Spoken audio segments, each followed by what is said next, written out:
author Laurie Petrou. My name is Ken Boichuk, and I'm the host of the series. For those of you who are joining us for the first time, I bid you a hearty welcome. For those of you who are regulars and old friends, welcome back. It's been several months since we've seen each other, back in the fall, actually. I greet you tonight, not from my usual podium, but remotely from my home. Life as we know it has changed significantly in the last several months. How we greet people, how we gather together has changed dramatically. We wear masks, many work from home, and social distancing has become part of our daily life. But one thing that has not changed is our enduring appetite for stories and storytellers. The Grimsby Author Series is about to enter its 20th season of presenting Canadian authors and spotlighting Canadian literature. We plan to continue that commitment to Canadian storytelling by beginning tonight with author Laurie Petrou and continuing through the fall with our publishing partners with 3 evenings. We will begin on Monday, September 14th, when we will have Emma Donoghue and Helen Humphreys join us for our first evening.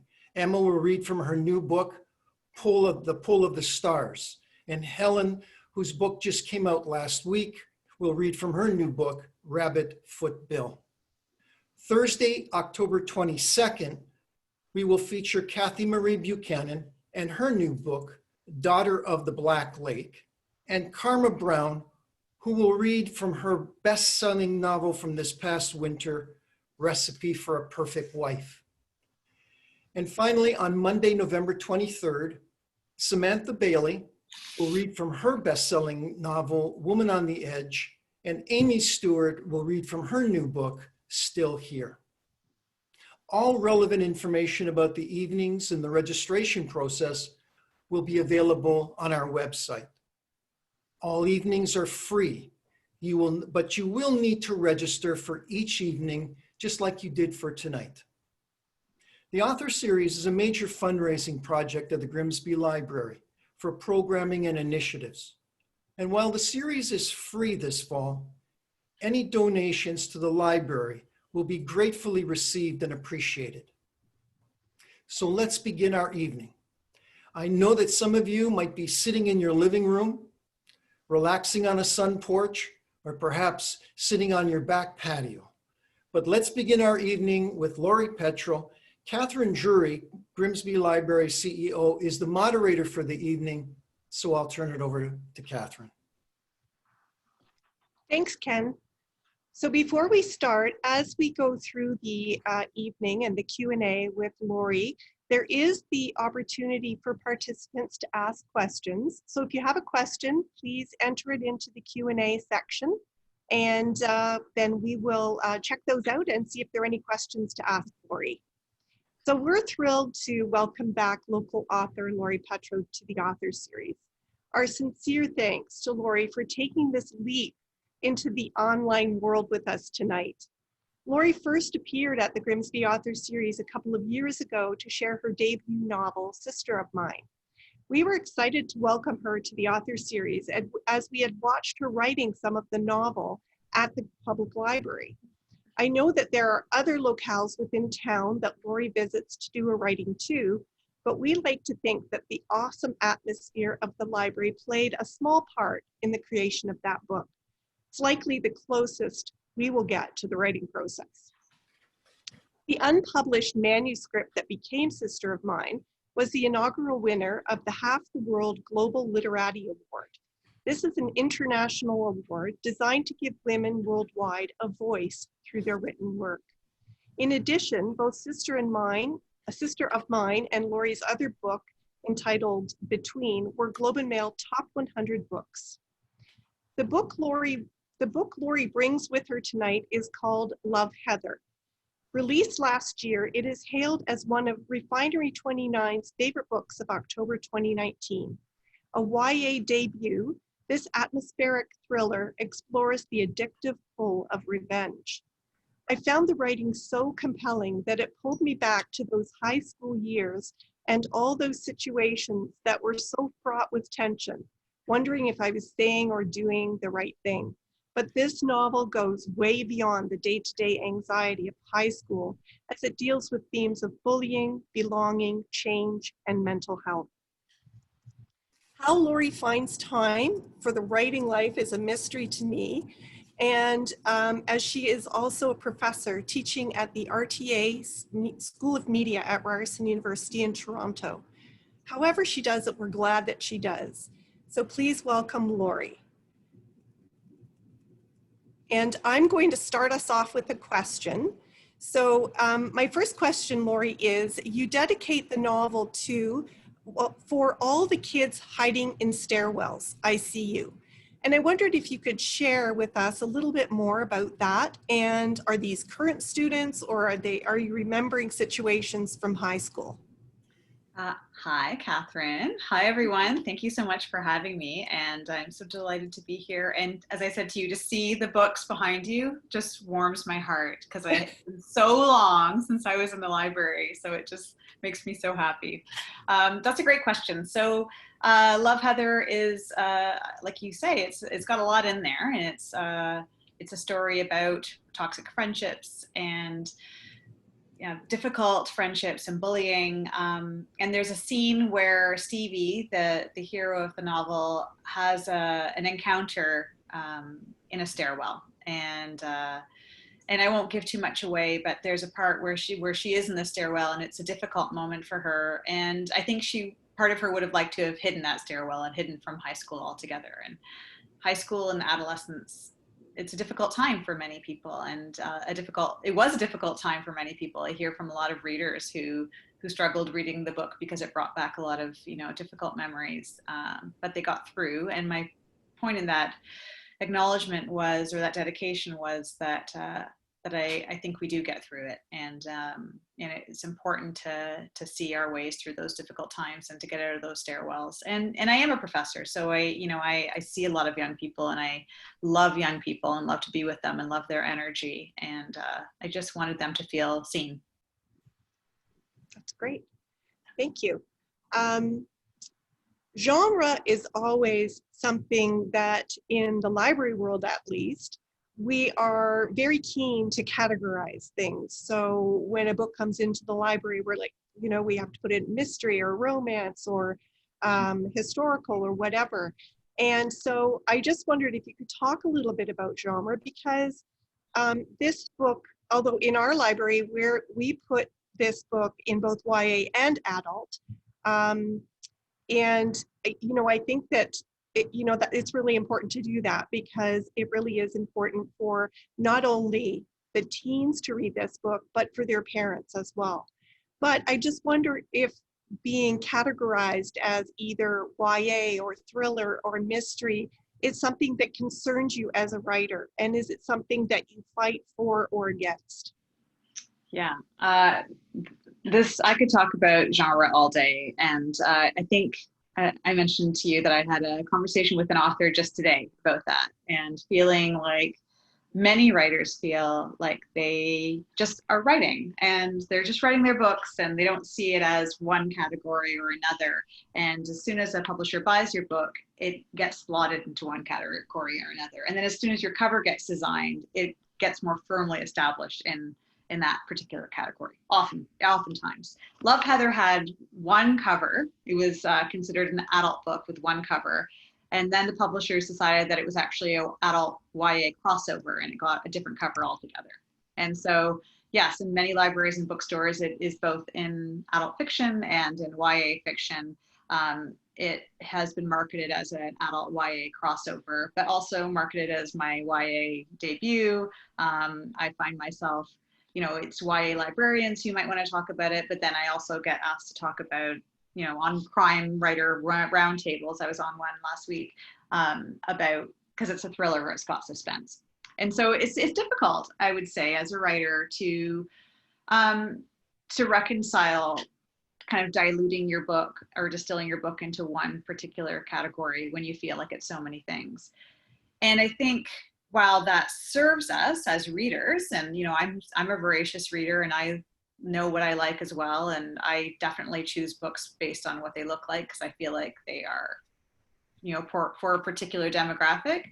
As a writer, sometimes you think, oh, I wish, I don't, you wish you could catch them all. You wish the cover could capture everything that you feel that your book is. And I've loved all of my book covers, but I do feel like they are of a particular genre. So it's difficult. I think genre is difficult for writers, and I don't know of a writer who doesn't feel like, I wasn't thrilled with the way they marketed this, or maybe I would have done it differently.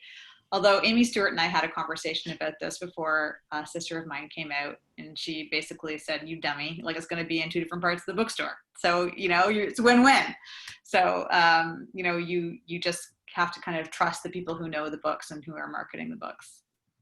Exactly. Well, that was what I was thinking. I mean, it's not a bad thing to be considered both a thriller and a YA, because those who are interested in thrillers are going to pick it up, and those who love YA, which is increasingly more than just that YA market, really. 100%. Yeah, that's true.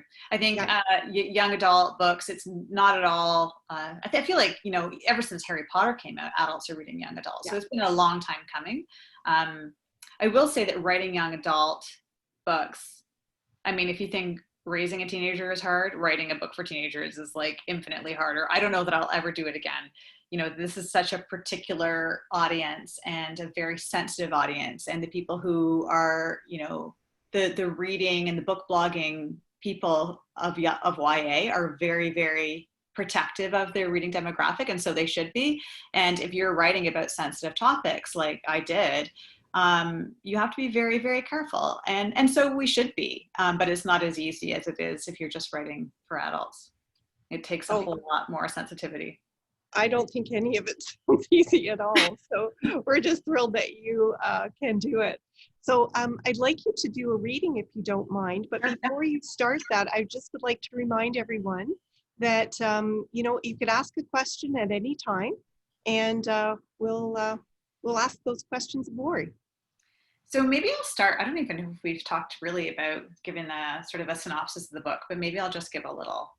I was afraid to, because I just, so am I. because there is something that, I feel like you could give it away. And so yeah. Okay, so yes, there is a big twist in the book. Yes. And so that's the other thing. If you write any kind of suspense, people expect a twist, or they come to expect it, or they'll talk about the twist, and I don't want to give it away. My agent Martha said once, the book should be able to hold up without the twist. And so that's something that I've always written with that in mind. You should be able to take the twist out, and the book should still work. So the book takes place present day, and Stevie is the main character, and she's in grade 9 in a small town near Niagara. And she is struggling. She's got her best friend who is suddenly kind of being adopted by the cool kids, her best friend Lottie. Lottie's mother is transitioning, and is also their teacher at the high school. And Stevie adores him. He becomes Pete and adores him. And he's a big part of Stevie's life, but he's going through his own things as well. And Stevie's mom has got a new boyfriend, and she sort of feels like all the threads that held her together are coming apart. She has her own YouTube channel where she talks about old movies, like Heather's. And, as the book goes on, she, refers to these movies at the start of different chapters. And she ends up meeting a young woman named Dee, who is intoxicating and interesting and bold and all the things that she's not. And she and Dee start their own revenge squad to get back on the bullies in high school. This is after Stevie suffers a lot of bullying. And they start their own revenge squad where they sign off on all of their little acts of revenge with Love, Heather. And so that's where the title of the book comes from. I thought I'd read to you a little bit from the first chapter. And this is when Stevie and Lottie, her best friend, are just, still in a good part in their friendship, and things are still going well, but you kind of pick up on those subtleties that that maybe the hierarchy is not the same, or maybe Stevie's position in the social framework is starting to be less comfortable or less secure than it once was. I know that in writing this, I remember this particular scene, and just those, like I said, those subtleties, those nuanced conversations that, sometimes as adults that we don't pick up on, but are so full of meaning as a young person. I remember those so acutely, which is maybe why I was able to put this in here. But some of these scenes were tough to write. Okay, so they're in Lottie's bedroom, hanging out, listening to records.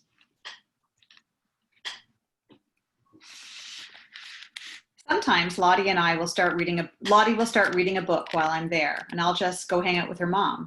Half the dinners we have together I have helped prepare. I know where they keep their peeler and their measuring cups. My dreams take place in this house. I know its nooks and crannies, the scary basement that still has drawings on the unfinished drywall that Lottie and I did as kids, and the cupboard where all the board games are kept. I know the smell of her room like it's part of me, and until she got taller than me, I used to see her closet as an extension of my own. Are you going to Paige's Saturday night? She asks me now, turning around. Yeah, for sure, I say quickly, then pause, picking at a thread on her comforter. I have been nervously looking forward to it all week. I've never been to Paige's before, but the way she says it, I kind of wonder if Lottie has been there already. The hierarchy of the high school status system is always shifting on me lately, and Paige is definitely higher on the ladder than either of us. I try and make some ground. I didn't know you were too, I say. That's cool. Yeah, she asked me ages ago, Lottie says, turning back. She told me to make sure to invite you. I nod and look at an old Dolly Parton album. Yeah, no, she already told me, a while ago, actually. Tit, tat. We don't say anything for a bit, just listen to the record reach its end, the needle skipping over and over with a tick, tick, tick, until Lottie gets up and presses the return button. The needle moves sleepily to its start position, and I wonder when they were hanging out without me and what they were doing. I picture Paige telling Lottie to invite me and wonder if it really was ages ago and how long exactly.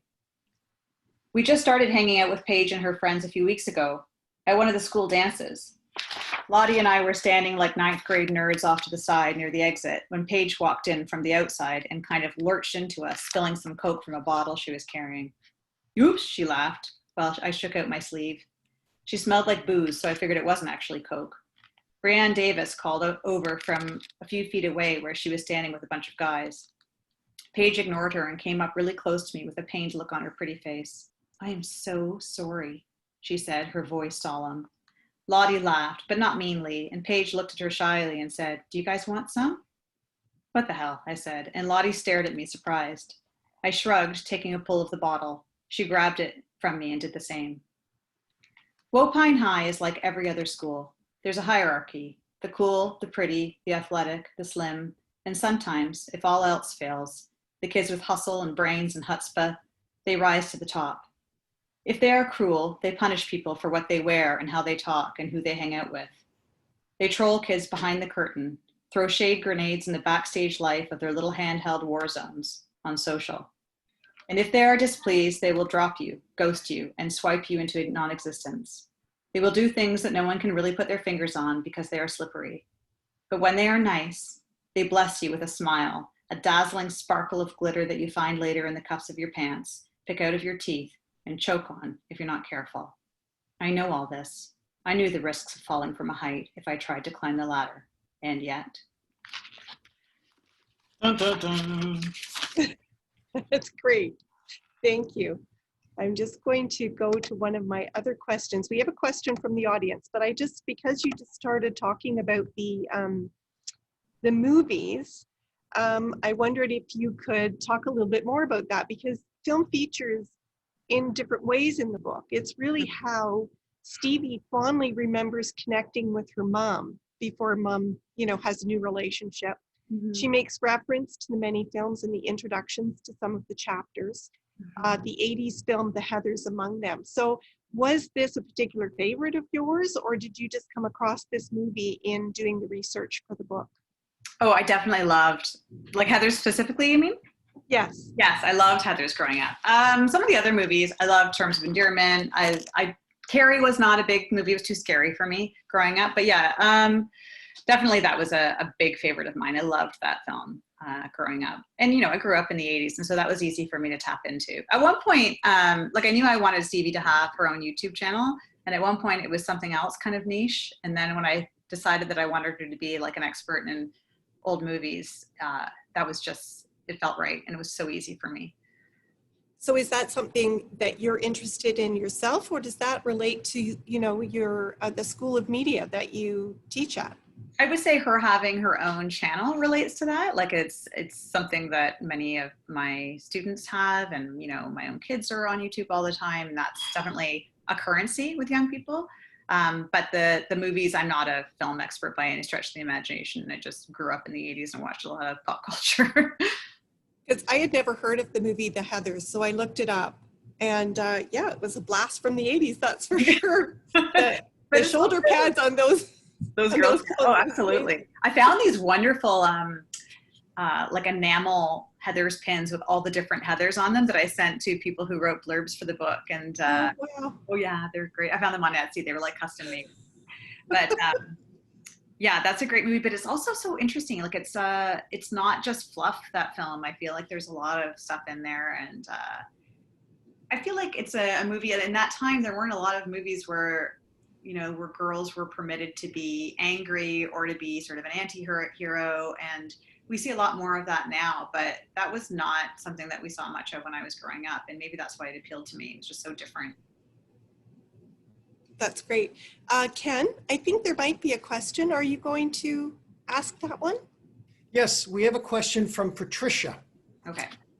Laurie, she says, I read something recently where you were Zooming with a group of Canadian female mystery writers.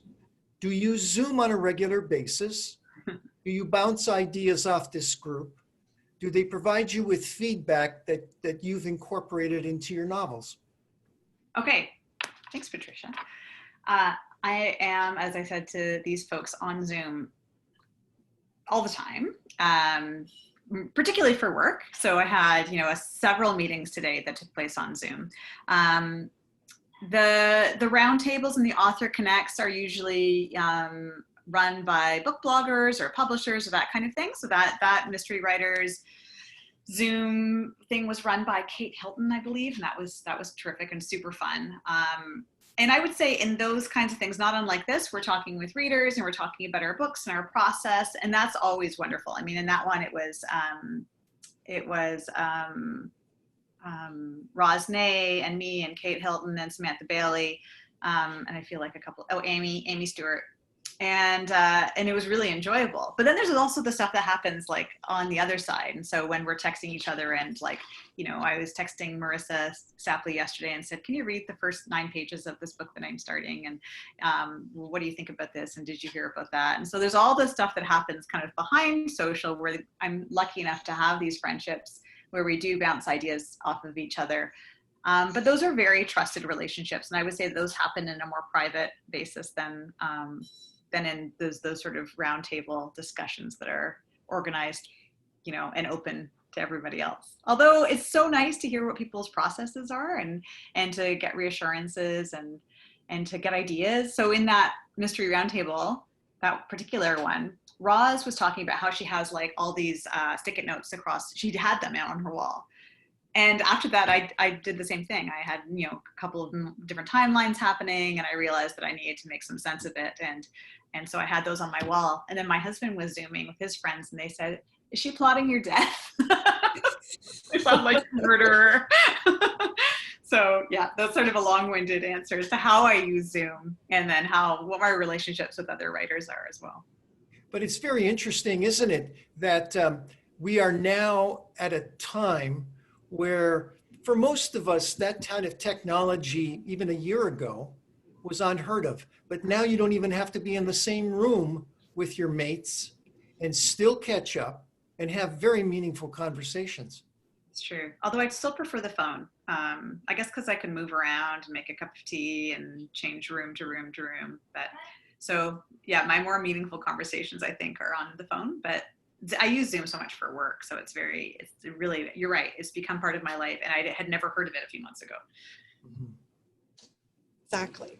I have another question. Why did you choose to name the name of the location to be Wopine?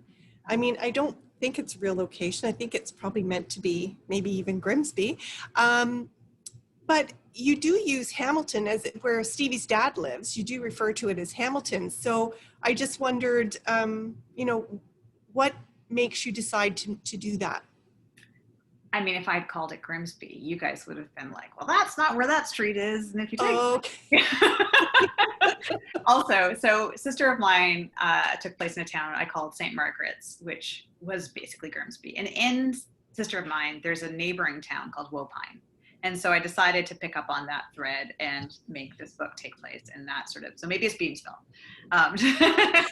to take place in a neighboring town. I think the morgue was in Wopine in Sister of Mine, so she had to go to Wopine. And I just liked the name. But Hamilton's a little further away, and so I was able to, I figured I could use, and Niagara Falls, they're both, I wanted to situate it in an area without actually, without having to use the real town that I live in. Okay, so do readers really, criticize at that level to say, you can't turn right onto that street or whatever? I'm exaggerating, but I think definitely people have picked up on things that, well, that wouldn't have been the case in a small town in that area or that time, or, which is both interesting, but not necessarily helpful once the book's published. But, Yeah, exactly. but yeah, I mean, people, and we do, especially listen, when we're reading stuff that takes place where we live, which is kind of a novelty, if you don't live in New York City, you don't have a lot of books that take place where you live. And it's quite lovely to read a book that takes place where you live. I mean, Ilan Mastai, who's a friend of mine, his book took place in Toronto, and I loved reading that book because I know all the streets, and that's where I came of age, and that's where I work. And so I think that there's nothing wrong with being able to pick up on that and draw attention to it. But as a writer, you just kind of want to have a little bit of elbow room. Got it. Okay. Having said that, I've just started, I'm literally pages into a book that is taking place in New York and New Jersey. And what a pain it is to write a book that doesn't take place where you live, especially in a time that's not now. Like I'm doing all kinds, I have so much respect for historical fiction authors. So much, I already did. I love reading historical fiction. But the research that it involves, even with this, I'm like, oh, is there a beach near that part of New Jersey? And I'm having to look at maps, and I'm looking at archives, and it's really fun. Like, I love doing research, as a kind of academic. It's appealing. But it's a lot easier to write where right? To write where you live. Exactly. Yeah, exactly. I have another question about social media. It features strongly in Love, Heather. And it turns into a weapon directed against Stevie primarily. So as a professor at the RTA School of Media, do you talk about safe use of social media with the students? And what messages do you hope readers pick up on from the experiences in this book? I think, so my students are quite a bit older than Stevie, and they actually were more helpful than anything else in helping me to understand, like, how can you hack Instagram, and like, what sort of things were people doing when you were in high school, because it wasn't that long ago. And so I kind of, was picking the brains of my students a little bit. I would say that, my students who are, who go to the RTA School of Media, they're savvy, but sometimes surprisingly conservative in their use of social as well. They'll kind of find one thing that works for them, like we all do, and then they age and they keep using it, and then they don't want to try anything that's new. So it'll be like, oh, my younger brother does that, or my cousins do that, but I haven't gotten into it, kind of thing. In terms of safe use and, we call it our digital footprint online, who you are, your digital presence. We talk about that a great deal, particularly with my first year students, but they've also grown up having classes where they're being taught about safe use online and digital literacy and that kind of thing. I mean, this is one thing that I wanted to show in the book, is that even in classes where teachers feel like they're on top of things and teaching students and young people about this, they can be woefully uninformed about what's really happening behind the scenes. And people do weaponize media, right? And we use it for good and we use it for bad, and it's just one more tool in our arsenal, kind of thing. And we know that it's a double-edged sword. I would say that my students yeah, again, they helped inform the book, but they weren't the exact demographic, right? So they were quite a bit older than Stevie. But I have friends who have younger kids, or, my son is, Stevie's just a year younger than Stevie. And, or two of my friends who teach at high schools were telling me things. That was a great help as well. And, scary stuff. It The way can that be. book's being used, because it doesn't go to sleep, right? And it's not on the school grounds, and it's hard to penalize for that kind of thing. It's very slippery. And people's use of it happens 24 hours, and it's very hard to pin down, and you can use a lot of anonymity, and all of those things are, very seductive and can be taken advantage of quite easily. And once it's out there, it's out there. Yeah, sometimes, or it's not, and then there's no proof. And I think that slippery nature of some of the pieces of technology as well, where, you can use it and then it's gone an hour later, is very attractive, because there's no imprint. Exactly. I'd like you to do another reading, but before we do that, Ken, I think there's another question. Yes, we have another question. We have a question from Tia. And before I get to the question, she wants me to give a big shout out to the library. Miss the library, she says. So Here it is. You're so lucky. Laurie, are there any particular authors or specific books that influenced your writing career or love of literature early on? Okay, so early on, I feel like people are always talking about how Catcher in the Rye is so terrible and such a cliche. That book was so meaningful to me in high school. My brother sent me like a stapled together copy of it from university. The red cover, that maroon cover that it's famous for, and it had like staples all down the spine. And I was working at the mall, and he sent that book to me, and that was so meaningful to me, that book. I loved it because it was the first, that and reading S.E. Hinton's That Was Then, This Is Now, and The Outsiders. These were young protagonists. And, when I was young, we were reading like, Stone Angel. And I mean, that's wonderful, but I wasn't reading these kind of irreverent young protagonists in the way that when I discovered those books, the way that they talked, they were so informal, and I felt like I related to them so much so. But they were all guys. And so early on, I was writing a lot of male point of view. Now, I would say the writers that I pick up when I feel like I want to kind of feel like writing, because they just make me feel like writing because they're just so good. Heather O'Neill, for sure. Like, just, she's like a magician. And Kate Atkinson, who does this beautiful job of like literary suspense. She has these wonderful books that are page turners, but just line by line are such a delight as well. So many authors. I mean, I'm constantly reading. I'm rereading right now Meg Wolitzer's The Interestings, because I love that it's this rambling story of five or six kids who meet in the Berkshires and grow up in New York City. And of course, I said I'm writing a book that takes place in New York, so I wanted a little bit of that.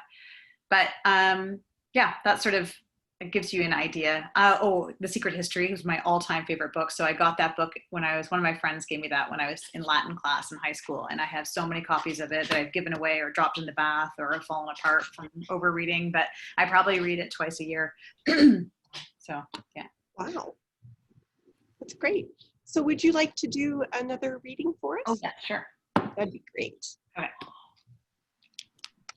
So this, I kind of earmarked a spot.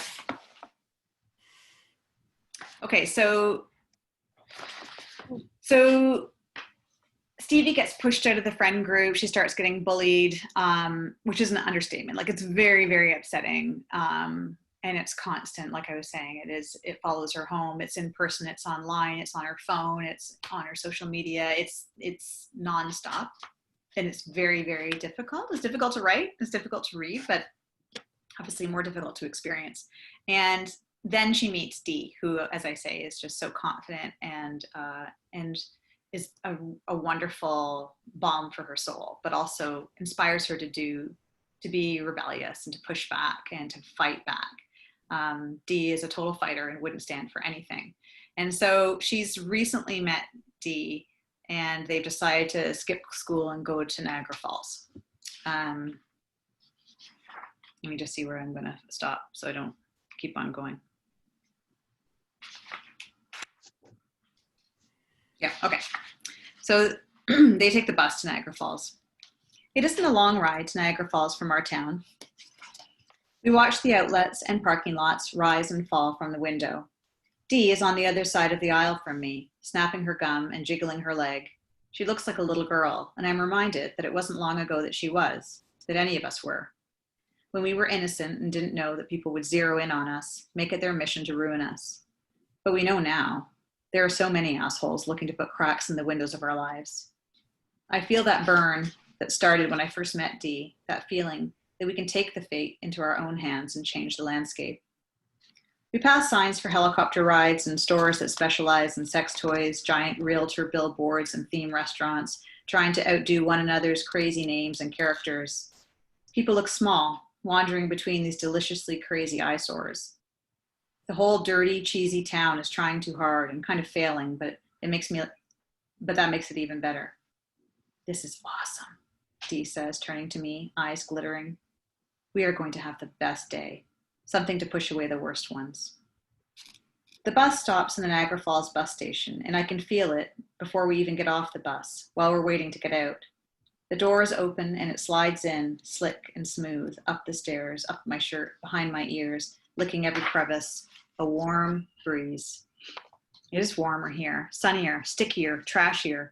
We stand in the street and a big fat fly buzzes lazily around my head, drunk on decadence, and the bus pulls away again, its engine revving and its wheels shaking off sweat. We laugh and head in the same direction as though pulled by a magnet. Where we go, naturally, is the Wax Museum.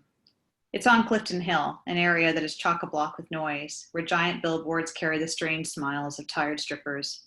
The Great Canadian Midway is calling us in its hoarse voice, and the restaurants shake their hips and tempt to feed our weary bodies. But it is the Wax Museum that nods quietly and knows what we really need. We want Niagara Falls in all its finest, waxiest, untouchable fakery. We go past impressive wax celebrities like Taylor Swift and Katy Perry, who seem to be getting on just fine, and then head in, Dee leading the way with a fat grin on her face, like she just broke into a barn and ate all the chickens. There are groups of teenagers and couples and friends and families, all jostling and laughing and posing with these people, these waxy, larger-than-life people. Indiana Jones and Marilyn Monroe and Freddy Krueger. The peeling paint is trying to hold itself up, tummy in, tits out, and the audio system is coughing out a scratchy, hungover voice. Our Lady of Frozen Beauty, our Church of Celebrity and Eternal Youth. Give us a taste. We could be born again, dedicated parishioners, junkies of the camp faith. Maybe this place could save us. We spend the day there, and if this were a movie, it would be the part where the fun music is playing, the montage, where we laugh and scream and pull faces. It is where we see Johnny Cash, all mournful, and Prince, that smooth fox who whispers something so dirty and poetic that I will never forget it. Dolly Parton looks right at us, and we are starstruck, and she tips her head back and laughs, and it feels like we're drinking the best Southern lemonade. Dee says Justin Bieber looks like her aunt after a stroke. Jack Sparrow is terrific. Indiana Jones is missing an ear, and then his whip, I know it's Dee, in Dee's backpack, coiled like a snake, promising to come out later. It gets quieter as time goes on, and then we are the only ones here. We stand in silence in front of James Franco. We both notice the same thing. He looks like Reg. He looks eager and full of shit, like an opportunist and a homewrecker and a homemaker, like he has the best ideas and bad breath and terrible impulses. He looks like he slept in those clothes, but loves how it looks. Dee puts her hand in her pocket, and I look over my shoulder. She has a lighter in her palm and holds it up. It's your turn, Stevie. My turn for what? Do it, she whispers. Now. I stand up on the platform and reach up, the lighter under his nose, the flame tickling him like a feather. And it takes forever, but then suddenly his face is distorted, caving in, and it feels great. We watch him. He has no nose. His mustache is covered in beige wax, like he just drank the head off a pint of acid. He looks defeated. He's everyone, a stand-in for all the hurt. It feels so good, and I want more. Much better, Dee says, and I nod, feeling strong. Thank you. Thank you. I think we have another question from Patricia in the Q&A. Ken, would you like to take that? Yes, Laurie, it's about your celebrity. Wants to know, how do your students react to your books? Do you have students who bring a copy to class for a signature for themselves or a gift for family or friends? No. No. No, I don't. They're lovely. Some of them come to my book launches, which is really nice. I will say that students who are writers often want to get together and have coffee and talk about like how to get started and like how to submit your work. And so I have all the time in the world for that. So that's something that happens often. Sometimes someone will tell me that their mom or aunt is reading my book in a book club. And once a kid yelled out down the hallway last term, "I'm reading your book and I love it." And it just made my day. But I would not say I'm any form of celebrity. That's wonderful. I just have just to finish up, I have sort of a general question about writing. So we've all been experiencing lots of uncertainty and change over the past many months as a result of COVID-19. How has this changed your writing practice, if at all? And is COVID going to play a part in a future book? Yeah, it's affected my writing practice in an enormous way, hugely.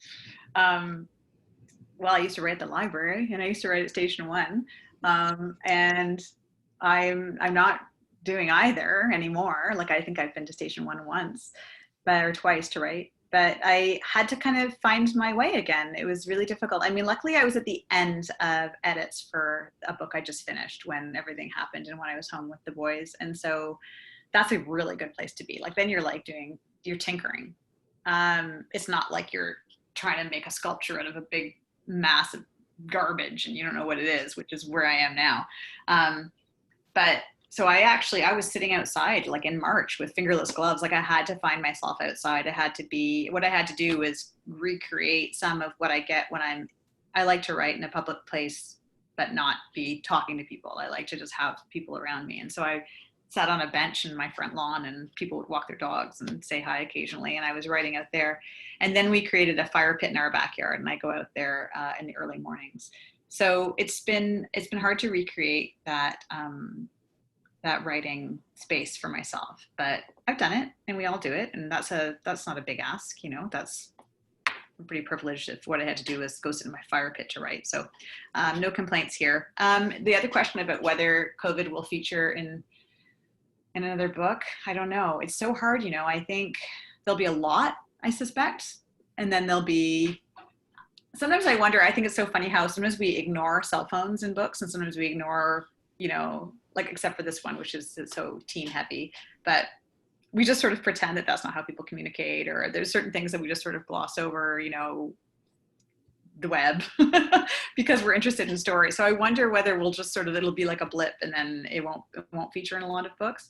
I seem to be in a kind of 80s, 90s vibe right now with my books, and which I recently learned was historical fiction, which was like a stab in my heart. I'm like, oh God, is it? So I think I'm safe for a little bit, but I don't know. It remains to be seen, I guess. I don't know. Will you read books that take place during this time, or is it sort of thing you want to get away from? Sure, I think so. Yeah, because I'd like to hear, different takes on people's experience. Yeah. Right? So maybe not right away.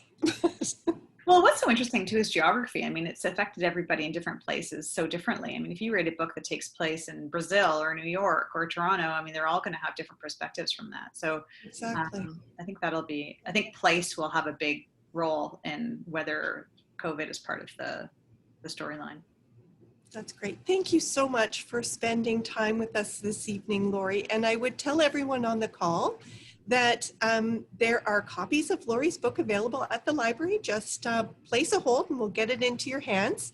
And I'm going to throw it back to Ken. Thank you so much, Kathryn. Thank you, Kathryn, and thank you, Laurie. What a wonderful way to get started on this summer evening and get us launched into our 20th season. That was a wonderful way to start. I hope everybody online had a good experience tonight, and I hope to see you again this fall. Remember, we begin on September 14th to make sure you register. All the details are on our website about dates, times, because Now that we have the liberty of being on a different night, we can actually run an event on any evening of the week now. And we do have our second evening, which is on a Thursday. So look for the dates, the times, and all the details that are coming up. And once again, thank you in advance for any gifts of generosity that you send along to the series. And we look forward to seeing you on Monday, September 14th. Thank you and good night. Thanks, Laurie. Thank you. Thanks Good so much. night, everyone.